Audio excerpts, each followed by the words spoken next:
લૂકના શુભ સંદેશમાંથી અધ્યાય 5 કલમ 1 થી 11. પ્રથમ શિષ્ય.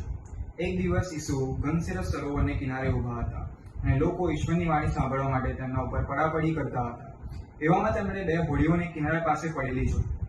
માછીઓ કિનારે ઉતરીને ઝાડ જોતા હતા. તે હોડીમાંની એક, જે સિમોનની હતી, તેમાં ચડી જઈને ઈસુને તેની હોડીના કિનારાથી થોડે દૂર લઈ જવા કહ્યું. પછી હોડીમાં બેઠા બેઠા તેઓ ઉપદેશ આપવા લાગ્યા. પ્રવચન પૂરું થતાં તેમણે સિમોનને કહ્યું, હોડી ઊંડા પાણીમાં લઈ લે અને તારી ઝાડ માછલા પકડવા માટે પાણીમાં નાખ. સિમોને જવાબ આપ્યો, ગુરુદેવ, અમે આખી રાત મહેનત કરી પણ કશું હાથ નથી લાગ્યો, પણ આપ કહો છો એટલે હું ઝાડ નાખું છું. ઝાડ નાખતા જ ઢગલાબંધ માછલીઓ તેમાં પકડાઈ અને ઝાડ તૂટું થવા લાગી.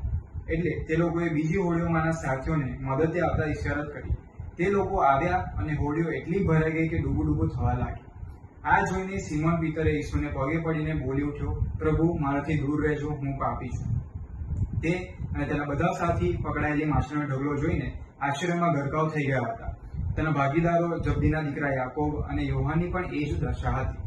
ઈસુએ સિમોનને કહ્યું, ગભરાઈશ નહીં, હવેથી તું માણસોને પકડનાર થશે. એટલે હોડીઓને કિનારે લાવ્યા પછી બધું છોડી દઈને તેઓ ઈસુની પાછળ ચાલી નીકળ્યા. આ પ્રભુની વાણી છે, તે આપણો આભાર છે. પ્રિય યુવાનો, ક્યારેક આપણું જીવન પણ ખાલી લાગતું હશે. મહેનત કરીએ છતાં પણ સફળતા મળતી નથી. આજનું આપણે આ વાંચન જોઈએ તો એમાં પણ શિષ્યો આખી રાત ઝાડ ફેંકે છે, છતાં પણ એમના માછલીઓ કે સફળતા મળતી નથી. પણ જ્યારે તેઓ ઈશુના શબ્દ પર વિશ્વાસ રાખે છે અને ઝાડ ફેંકે છે, ત્યારે ચમત્કાર થાય છે. યુવાન મિત્રો, આજનું આ વચન આપણને એ શીખવે છે કે નિષ્ફળતા જીવનનો અંત નથી, પરંતુ એ ઈસુ સાથેની નવી શરૂઆત છે. જો આપણે ઈસુના શબ્દો પર, વાક્યો પર ભરોસો રાખીએ તો આપણે કરેલું નાનામાં નાનું પ્રયત્ન પણ મોટામાં મોટું ફળ દેખાવશે. ઈસુ પર વિશ્વાસ રાખીશું તો આપણું જીવન સફળ થશે. પણ યુવાનો, આપણું જીવન, આપણે ઈસુ તરફ જીવન જીવીએ એ ખાલી સફળતા માટે નથી, પરંતુ ઈસુએ બતાવેલ સાચું પ્રેમ, આશા અને શાંતિનું જીવન તરફ લોકોને દોરવા માટેનું જીવન હોવું જોઈએ.